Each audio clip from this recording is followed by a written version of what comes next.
prayer. That's me. And I'm Candace Bailey. We're coming to you live from the G4 studios in Los Angeles. Guess what? What? On the show today, actor Bill Hader will join us live to tell us about his new alien road trip movie, Paul. Let's hope the intergalactic travelers know about the ass, gas, or grass rule. What? Then it's lighter, it's thinner, and it's twice as magical and revolutionary. We'll leave our greasy fingerprints all over Apple's new iPad 2 in Gadgetron, and we will tell you whether or not it's worth a buy. Then Weston Scott heads to West Virginia to blow up mannequins with sniper rifles at Blackheart International. Oh, what a sweetheart. Such a sweetheart. And surfing the web is about to get very expensive. AT&T and Uverse are capping your bandwidth, which means that your Netflix and online gaming could cost you hundreds of extra dollars every month. Yeah! We'll explain in the loop. You know what? I was wrong on my reaction there. I apologize. No, worthy. that is a nay, AT&T. Nay! Time now to run down the top 5 things on the web. Going around the net?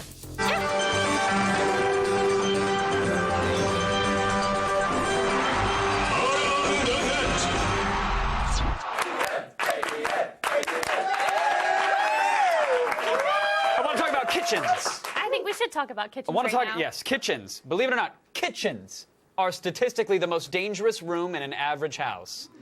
Yeah. Yeah? Surprised I believe that, any men actually. get hurt in them. With all the knives and the toasters and the microwaves and Yeah. whatnot. It's not a man's place. So if you're planning on performing a display of acrobatics, you might want to try the living room, or you could end up like today's number 5.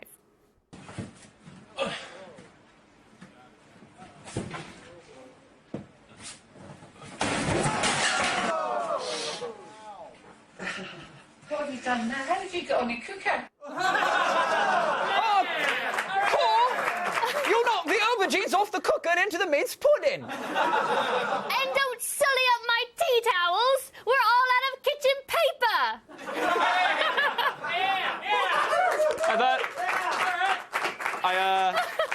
I thought you were going to do an accent on that one. I hate you. Believe me, I hate me too. Now let's take a moment to preemptively announce that everyone in our number 4 ATN, as best as we can tell, everybody survived. So I'll let you know that in advance. After watching this, you'll understand why we said that up front.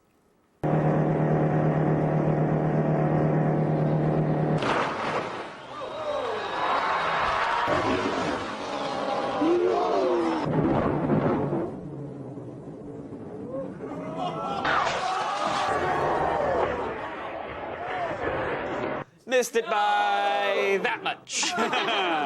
That's why you go to a rally car jump, though.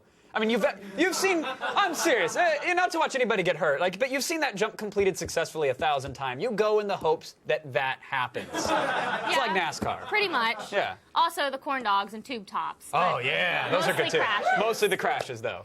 In at number 3 today, we have video of a gentleman rolling down the street to the dulcet tones of Ludacris's charming ode to traffic jams. Move, bitch. How he came to be rolling down that street on a gurney, we can only guess.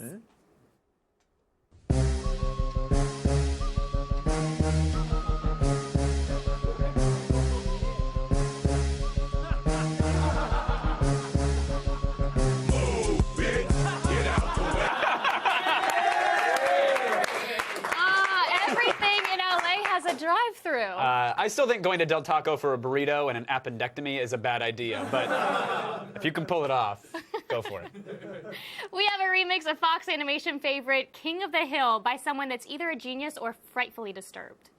Internet's usually a little column A, little column B. You got to take 1 part Mike Judge, 1 part Fensler Films, and the result is this short, which would make David Lynch shudder.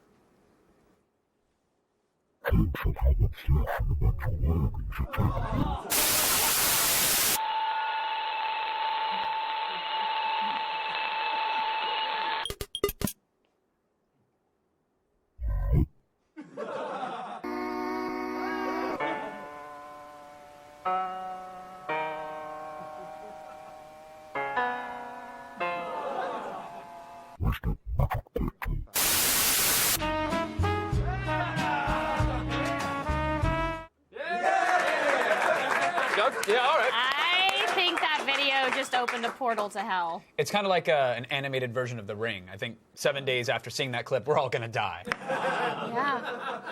Or we'll completely forget that we saw the clip. One of the two's definitely going to happen in a week. Yeah. Agreed. Hey, still ahead, today's number one is an unlawful display of sexiness. Things get sexy up next. Sexy? Sexy. I get it. Today's ATN featured an extreme outpatient cruising down the highway. With unlimited MPGs on this bed, his destination list is endless. So tell us, where's he rolling to next? Tweet us your responses at AOTS, #OMGROFLOL. If your response is a dose of hilarity, we'll feature it on Friday's show.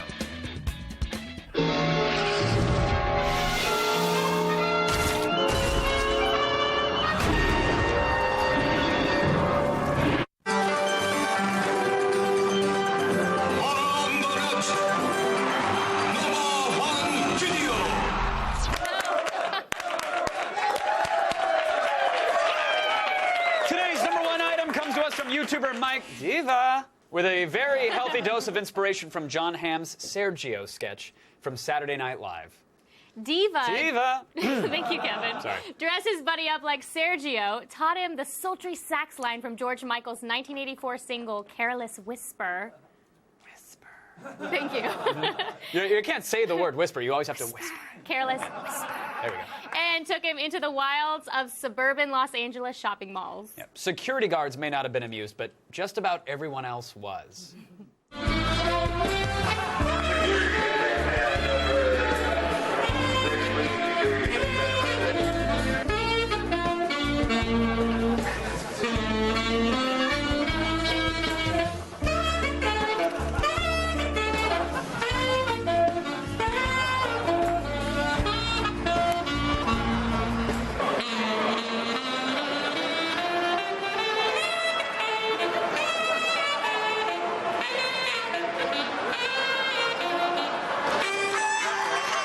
You don't like George Michael? He doesn't like George Michael! He doesn't like George Michael! Boo!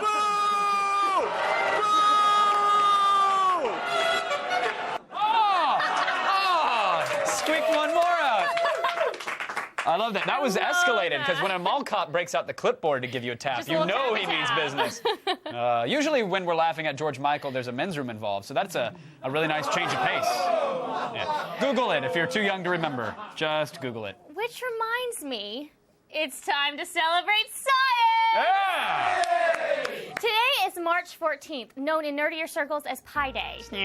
It started at the San Francisco Exploratorium in 1989 when colors didn't exist in photography. It started with a march around a circle and a pie-eating banquet, and Pi Day was officially recognized by the House of Representatives in 2009. Today, I don't know what that was. Today we celebrate the world's most famous non-repeating transcendent. You've had a problem with this Transcendent word all number. day. It's one word that I can say that you can't. That's it. With the attack of the show, Pi Day Pie Slide. Transcendent. Take my shoes off. Yeah, oh, really? Yeah, All right, taking them off. Now, Kevin Get that sax music back. One more, okay. Kevin and I will each compete to see, this one. Transcendent. Sorry. We're just a mess. To see who can slide the most delicious pies down the pie slide to the hungry scientist waiting below, who, in honor of pie's classification as an irrational number, will be pushed back and forth on a dolly by research assistants for no reason. All right, I will be sliding peach pies. Candace is going to rock some pumpkin. Pumpkin? We're going to get 31.4 seconds on the clock. And I'll let ladies go first. Why don't you go ahead? Let's celebrate pie. Get it down there. Oh, there we go. This is right there. Oh, that's one. Yay! All right, here we go. Yes! Yeah! Okay, all right. This is a... Oh! No! Yeah! All right, here we go. I'm mixing it up. There we go. Oh! Yes! I'm behind now. What? No, that's... Hold on, here we go. Double pie! Well, how are we on time? Messy. Oh! Does that one count? I think it counts as a half. You gotta tilt. I win! What? Oh my gosh, I win! Wait, I'm how? so excited! That's not even...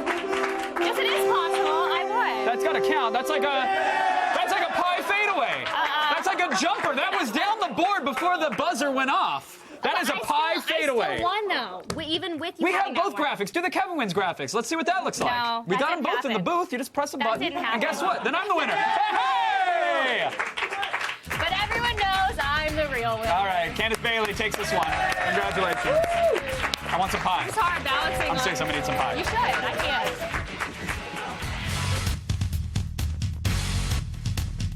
When you're one of America's highest quality gun manufacturers, sometimes it's best to keep a low profile. But here at Blackheart International today, we're going to see some specialty ARs and sniper rifles. In an undisclosed location in West Virginia, Blackheart International has been providing military, law enforcement, and private clients with the highest quality handmade firearms in the world. So, Eric, can you tell me some of the weapons that Blackheart puts out? Currently, we're building a custom AR-15 type weapon. We're also building precision bolt actions. The biggest thing we're doing is putting the highest quality pieces, parts, and springs in the weapons. Yep, each gun's made, one at a time.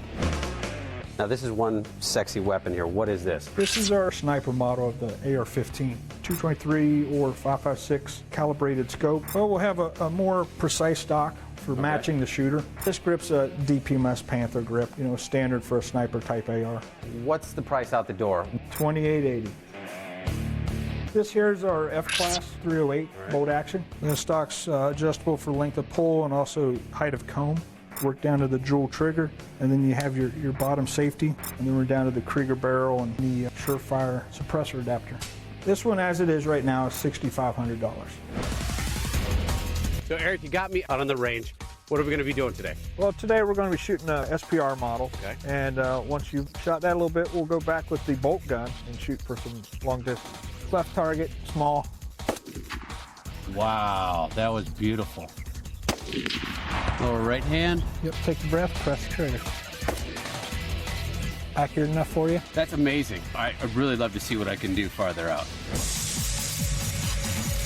How far are targets set up from here? Right now, we're back at 200 meters. Woo. Good shot. I don't know that I could take a bad shot with this rifle. Orange, our right-hand corner. Give us a little second, we'll get you a little surprise ready down there. Surprise. So something different than a tile to shoot. Oh yeah, we're gonna make a bang for you. Since I'm going for the headshot, which is, in my opinion, the best shot, I'm gonna take my time, get my breathing down. Things are getting a little slippery over here in the cold.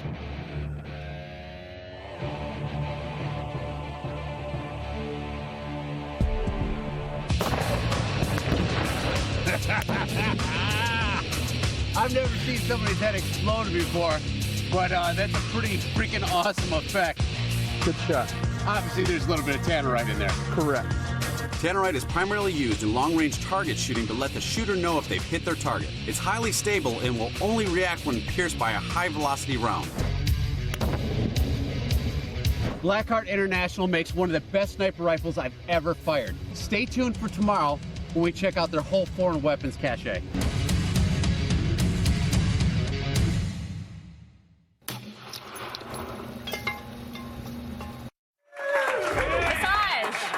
Massage, I won. That's not tickle. No, don't tickle. What? I will. This is what you're gonna bludgeon me with a Come stiletto. on, I won. You gave me your foot and said And said massage. No, that's a not massage. Tickle. That's a not tickle. That's a tie. Not tickle.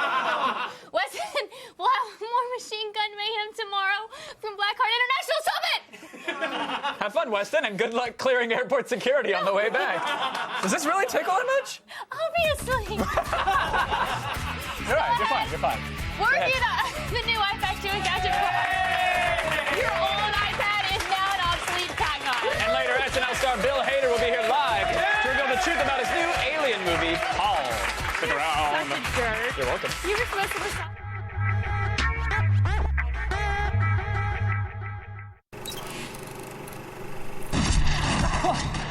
OMG at Usher. Totes just got shot. Hashtag ow.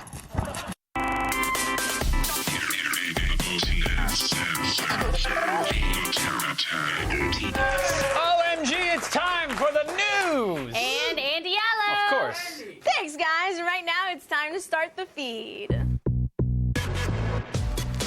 All the news you need to know.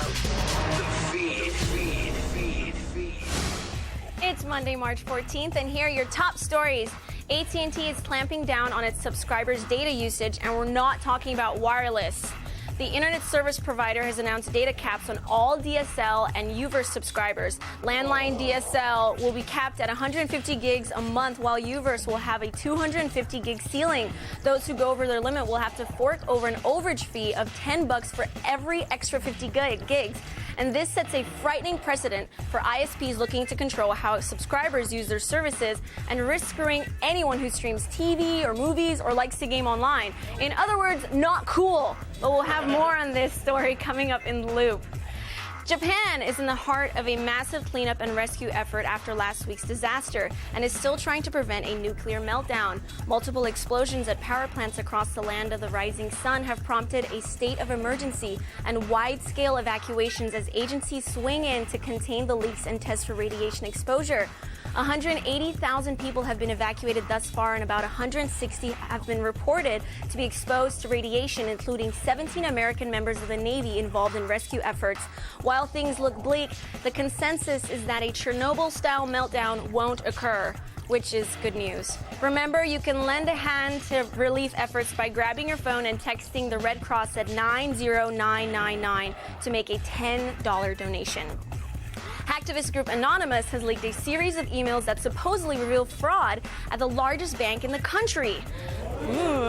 Dubbed Operation Black Monday, the group posted a large cache of emails that they say were obtained from an ex-employee of Bank of America. The emails allegedly show that the bank knowingly screwed over homeowners with something called force-placed insurance. The leaked materials were posted on the site bankofamericaSuck.com, which has been up and down all day due to overwhelming traffic. Bank of America reps have responded to the allegations and said, quote, "These extravagant assertions are untrue." And finally, in what's being regarded as one of the biggest acquisitions in the history of mixed martial arts, the UFC has purchased competing promotion Strikeforce. No? Oh. Yay!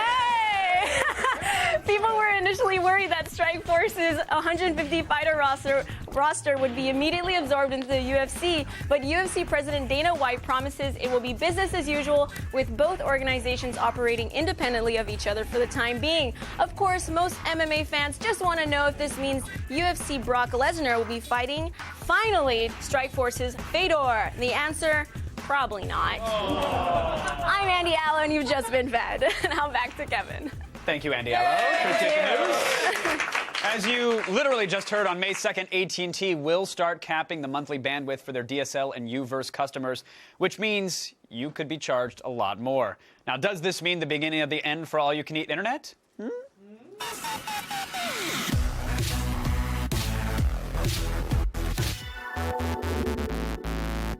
All right, joining me to help us make sense of it all, features editor for Gizmodo.com, Joe Brown is here. Hello, Joe. Hey, Kevin. And everybody else. Thank you for joining us via satellite, not Skype, because we don't want to go over our bandwidth for this month. The cap is 150 gigs for DSL, 250 gigs for UVerse customers. Why, Joe, tell me, is AT&T capping the data now, all of a sudden? Well, I mean, it really had to happen eventually, I think. People are using a lot of bandwidth. AT&T just finished up a one-year study in 2 different U.S. cities where they measured how much data people used. And they said that 98% of their customers actually were using 18 gigabytes or less. So what they're doing here is trying to get out ahead of people using too much. I mean, they're in this game to make money, right? Bandwidth costs money. That is true, and AT&T says that 250 gigs is plenty for one person. So do you see that there's a problem here? Would you agree that about 98% of people out there only use 16 gigs a month?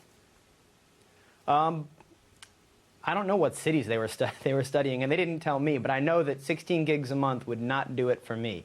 I mean, I actually clock my own usage, and I'm above 100 personally. Yeah, as am I. That would make me a little nervous. I mean, if you were a new gamer and you were trying to download World of Warcraft to just play it online, you could potentially demolish that cap just on one game. If you download a lot of Steam games or a couple of BitTorrent apps, that could go in a second. And so I hear 98% of our customers don't use this much bandwidth. And I go, that's great. 98% of the people that I know do use that much bandwidth. And they would be screwed if they were on AT&T.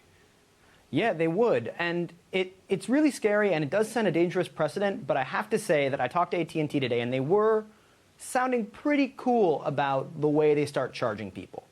Well, so what they say, like, hey, we're going to bill your credit card, but we're going to put a heart around the final total. Like, what are they going to do? How do they get cool about charging you an overage? They're going to warn you a lot.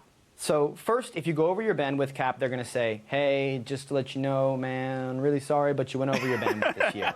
Kind of like a really shy landlord or something when you owe them the rent. So if you go over your cap that 1 month, they're going to warn you. And then the second month, they're going to start giving you warnings at 65, 90, and 100% of your cap. So they're going to be like, hey, man, 65%, and it's only the second of the month. Can you maybe tone it down? Yeah, listen, about all that hentai, brah. I mean, tentacles are cool, but maybe not so many. Yeah, the porn crowd is definitely going to have a bit of a problem. Right. Again, 98% of the people I know are going to have a problem with this. So you get 2 warnings, and then the third time they drown your cat, or what happens? The third time they charge you $10 for 50 gigabytes. And again, if 98% of people are using 18 gigabytes, that 50 gigabytes seems pretty generous. But this is not, back to your earlier question, why are they doing this now? Mm-hmm. Bandwidth usage is going up. Like, if you look at the way that most of us use our internet, it's not just to surf Craigslist for old dressers. We're streaming movies on Netflix, and those can be up to 3 gigabytes each. If you're talking about an HD movie, 50 movies a month, boom, gone. I personally listen to a lot of RDO and, streaming music because it's so much better than having to have this on your computer. Right.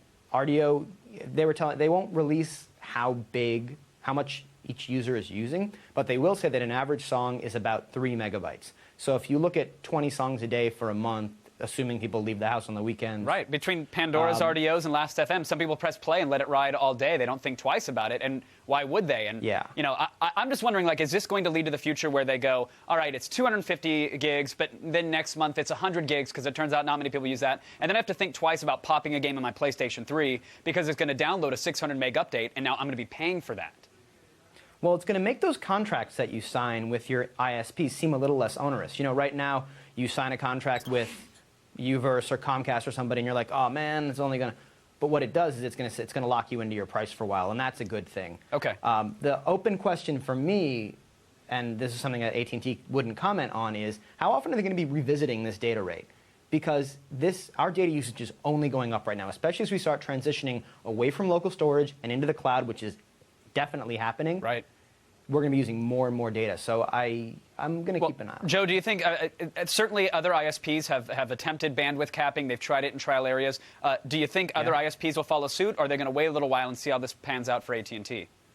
I think they'd be smart to wait a little while, because if you see a mass exodus away from Uverse, other ISPs would have a really nice field day with saying, hey, over here at Optimum Online, for example, we don't have any kind of bandwidth cap. Right. Come on over, and that would be cool. Or if people just don't realize what's happening, or don't pay attention to what's happening, or don't seem to outwardly care by letting their dollars do the talking, I could see Comcast, for example, being like, you know what, we've got one of those too. 249 gigs, because we hate you. Well, Comcast can do whatever they want, because I love them, and Comcast loves me. Thanks, Joe Brown from Gizmodo.com. for keeping us all in the loop and keeping me employed, I hope. Let's go over to Candace. If you like looking at boobs, you probably don't have any great fondness for clothing. But not all clothes are bad, and today's Threads has mashup t-shirts and gangsta tees that you'll kill for. Said something about boobs? I did. Threads! Every great hero needs a greater villain. And while we're not saying evil is good, sometimes it's fun to be the bad guy, especially with these latest threads. First up, kneel before the dark side with this sinister corporate clothing from the guys over at Last Exit to Nowhere. Whether it's Skynet from the Terminator, Initech from Office Space, or Weyland Yutani from Alien, they've got corporate apparel from all of the villainous companies that you love to hate. There's even caps and hoodies inspired by classic horror films like The Thing, Jaws, and The Shining. But if that's too much evil for you, then don't worry. There's plenty of heroic tees from movies like The Karate Kid and Back to the Future. There's even this Ghostbusters tee that glows in the dark. Are you feeling insidious? Then swing by lastexittonowhere.com and snag a tee for about 29 bones. Now, if fictional evil isn't your thing, then check out the criminal-themed streetwear dropping over at Deadline. As part of their spring 2011 line, they've launched a series of tees inspired by historic moments in the Mafia's past, from the Black Hand Gang of the 1900s to a mugshot of the mobster Lucky Luciano. There's also a tee with the word Omerta dripping in blood, which is the Mafia's code of silence. But the best may be this simple shot of Al Pacino from The Godfather 2, right before the famous kiss of death. You broke my heart, Fredo. All of these tees are available in black, white, or gray, so head on over to DeadlineLTD.com and snag a shirt for $28. From the streets, we head to Sesame Street? Well, if you've ever wondered what a zombified Bert and Ernie would look like, you're in luck, thanks to the guys at 604 Republic. They specialize in shirts that twist all of your favorite icons, from an old grizzled Mario to Dexter's Toolkit to a pair of Smurfs fighting off their undead brethren. They've also got Star Wars tees, like this Watchmen-inspired Stormtrooper shirt and the Death Star dressed up as, well, death. However, the coolest tee might be this mashup between Battlestar Galactica and the Muppets. So say we all. If you like demented takes on all of your pop culture favorites, then pick up a tee at 604republic.com for $19. So there you have it, mobsters, evil corporations, and zombies. The dark side may not be stronger, but damn if it don't look good. Those are some cool shirts. Very cool like those. shirts. I agree. I like that they have holes for your neck and or arms. Hey, let's check in on the Twitters. Shall we? Yeah, we Let's do it. shall. Pink Crusader. Oh, are we in the wrong spots? No, I Pink was Crusader. off my little world. An anagram of Dude Manrod is Mad Nerd Duo. Prophetic or coincidence? You All took the hail time to Mad figure Nerd that Duo. out. AOTS. That is the kind of person that has algorithms written on their window and then is wearing their neighbors as a fleshy skin suit. Yeah. Like, Yeah. I crunched the numbers and it turns out. Actually, it's kind of cool. Thanks for doing the work. Trapped Echo says millions of foot fetish enthusiasts are sending thank you cards to Kevin right now. They're cleaning up their couches. That will stain the leather. No, It really I don't will. understand foot fetishes. You don't? Just no, because I don't have a thing for feet, so I can't understand that. Well, show them to the camera again, and then give them your email address, and you'll understand them right away. No. That's Go ahead, okay. give 'em a little That's look-see. okay. That's okay. Oh, I'm gonna play them like a piano. Yeah. Perverts. Thanks, Kevin. Hope you guys didn't glaze your remotes. All right, let's give away some prizes Free here. t-shirts. Speaking of those awesome shirts that we love, congrats! You just won 4 shirts from Deadline, including these shirts of Lucky Luciano's mugshot and Al Pacino from The Godfather 2. If you didn't win, you can get 20% off at DeadlineLTD.com with the discount code AOTS until March 28th. So, congrats, and thank you, and all that fun stuff. If you want to be a part of the show and end up on our Twitter wall, tweet us at AOTS or use the hashtag AOTS. Time to rate a magical device. iPad 2. Yeah, it's Gadgetpron.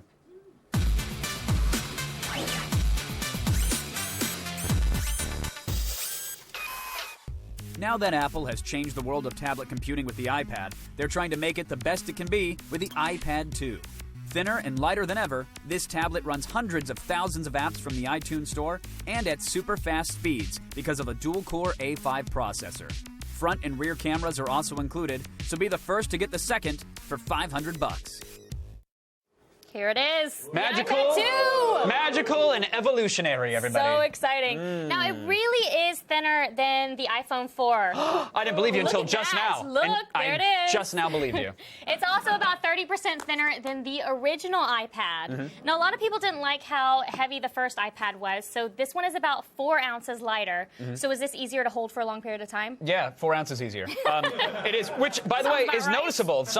When this was dropped off, I picked it up and went, oh, holy hell, that is a little bit lighter. Well, I think it just feels lighter because it's thinner. And it's 4 ounces lighter. I mean, those two things combined make this feel lighter My and thinner golly, you're than the a original genius. iPad. But no, again, it is, holding it for lengthy periods of time, it is a little more comfortable, and Yeah. it did make me a little sad when I had to go back to my original iPad. Yeah. Do you think the smart cover is worth $40 Smart or cover. $70 for the leather one? Do you think the Genius Sheet is good for making your tech device go sleepy time? I hate this. Look, when we saw this thing announced, we had little nerd-ons for it. We were really good to go over it because you slap it on, it has magnets, and it just Wrong sticks way. to the cover. Yeah, there we go.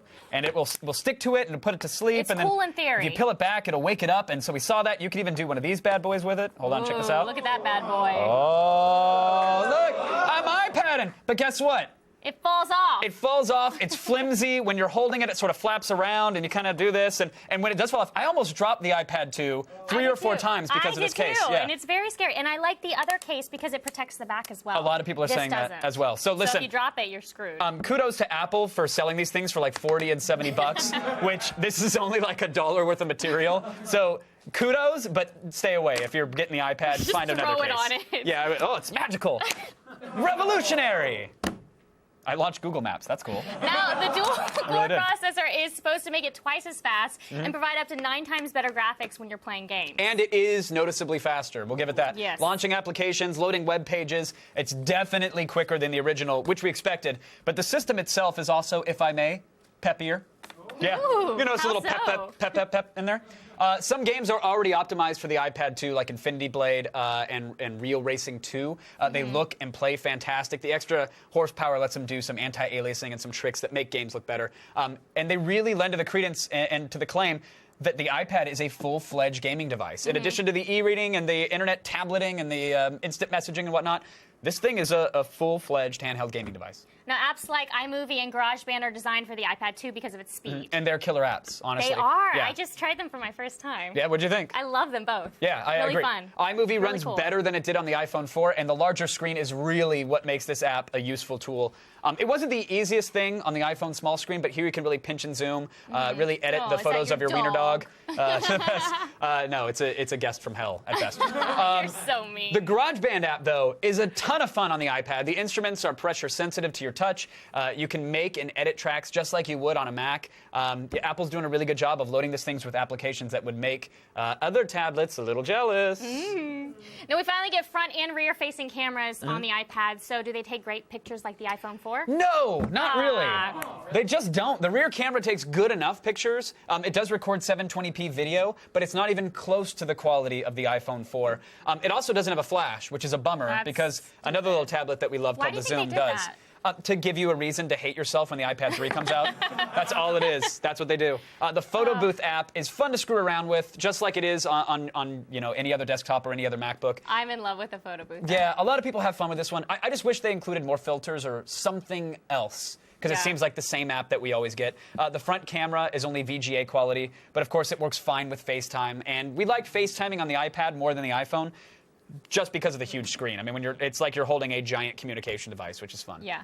Now, Apple also added video output, but you gotta buy an HDMI adapter for an extra $40. Again. Should we get that? A nickel's worth of material, and they're charging Yes, $40 but it's for Apple. it. It's ridiculous, and they can get away with it, and it's actually kind of cool. Everything you do on the iPad 2 is mirrored through the HDMI, whereas before, the original iPad would only have video out on certain applications. So you had to launch the app, press a button, and then maybe it would support video out. This thing gives you 1080p, up to 1080p output, no matter what you're doing, which is cool. If you're an educator or if you want to use it as a media center, it's a really good idea to grab one. Yeah, okay, cool. So it's only 40. I mean, $40 is expensive, but to This do all is that, nothing. No, I know, This is but I'm 5 cents saying, in tiny to be Chinese able to do all hands, that, putting it it's together. kinda cool. That's all this is. Ay. It's not $40. All right, well, the price hasn't changed, so it's still $500 for the 16 gig. Do you think this was made in Cupertino? No. Can I finish? Please, sorry. It's still $500 for the 16 gig Wi-Fi version.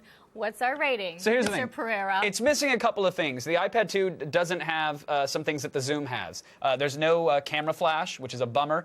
Still no Adobe Flash support. It's never going to happen. Never. Well, it will with some software hacks, but never with Apple support. And no expandable storage. So that's a bummer. With that said, at $500, it's still the... That's a really bad drum roll. Let me try that again. I thought you were having a seizure. I really thought you might have been seizing. At $500, it's still the best tablet on the market, 5 out of 5. Yay! I love 5 out of 5. I want to point this out.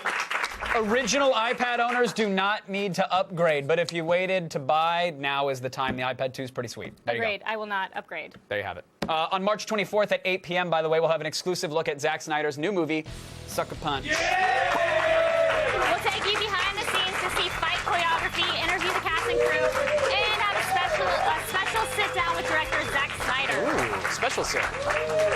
Stay tuned. Aliens and nerds collide in the new movie Paul. And Bill Hader is here to talk about the new sci-fi comedy road trip flick. So stay tuned. Stick around. Don't move. Stay This portion of Attack of the Show is brought to you by Warner Brothers Pictures' Sucker Punch. From the director of Watchmen and 300. In theaters, March 25th. Fail. You're dead. Major fail. Fail. Good. Fail, fail, fail, fail. You lose.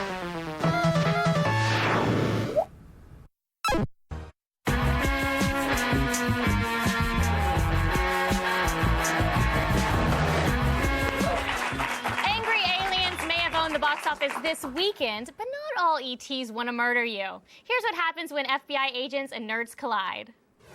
What brings you to USA? We were on holiday. We've been to Comic-Con. These guys have met Adam Shadowchild. Who the hell's Adam Shadowchild? He wrote Night of the Moths. Oh, that's brilliant. What was he like? He was a bit intense. Oh, well, he's an artist. Let me see this. What is this, nerd porn? It's my novel. Yeah, do you think this is it? Doubtful. What else do you find in there? Not much. Okay, you guys can go. Thank you. May I ask what you're searching for? No. Joining me now, Bill Hader.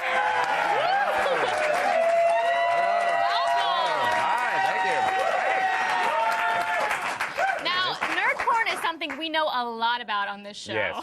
Yes. Well, then you will like this movie. Yeah, I think we will. It looks great.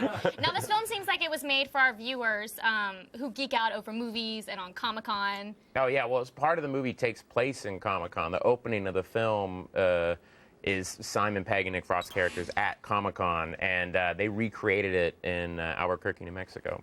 Oh, so it's pretty amazing. They couldn't go to the actual Comic-Con because Simon and Nick are pretty famous with the geeks. Now, Simon and Nick, you actually go way back with them, right? Well, I've been a fan of theirs since Space, the show that did Space, which is amazing. Yes.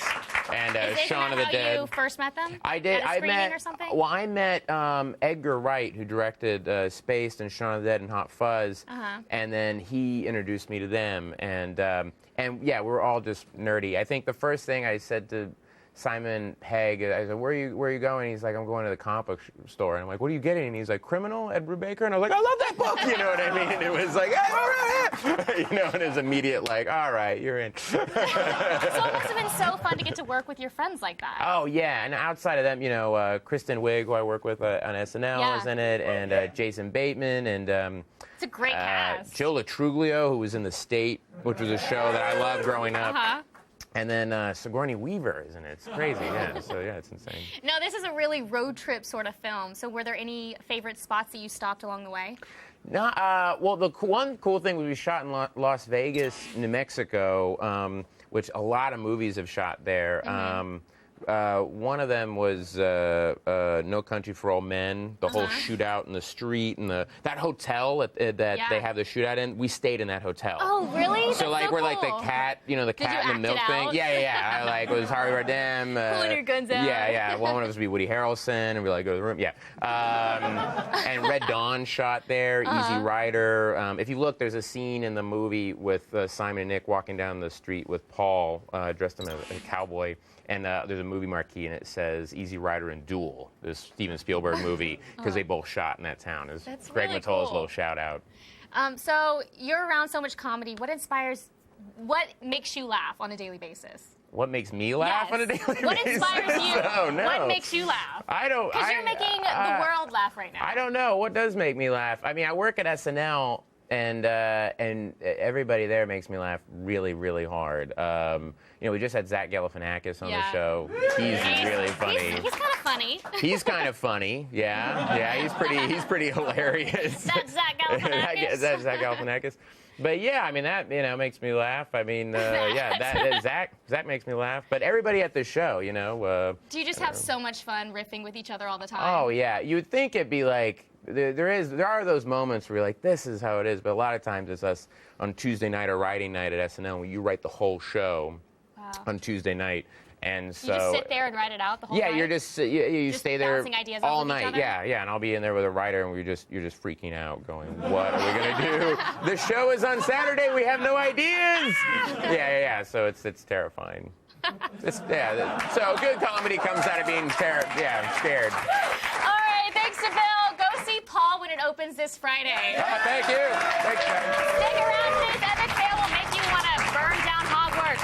Up next.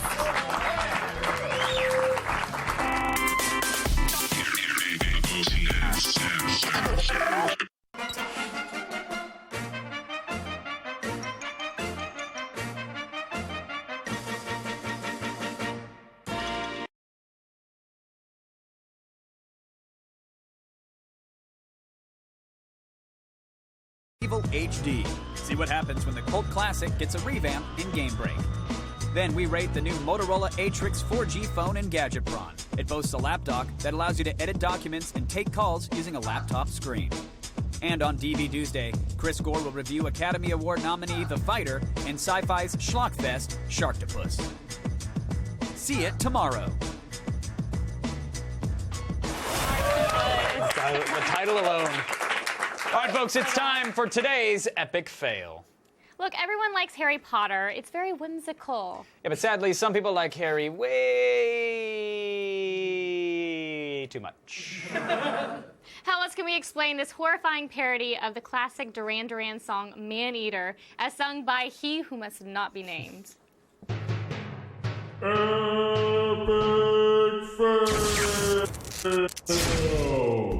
only come out at night and also in the day. We all have the dark mark on our arms. So cool. We wear black hooded robes. With our craziest faces, sometimes we scare ourselves. Oh, here we come. Watch out. Watch out, Potter will screw you up. Oh, here we come. We're the Death Eaters.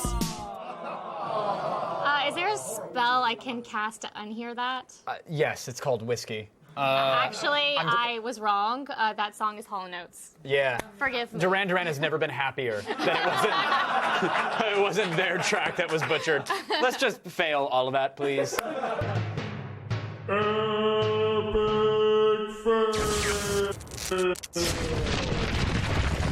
Thank you so much to Bill Hader.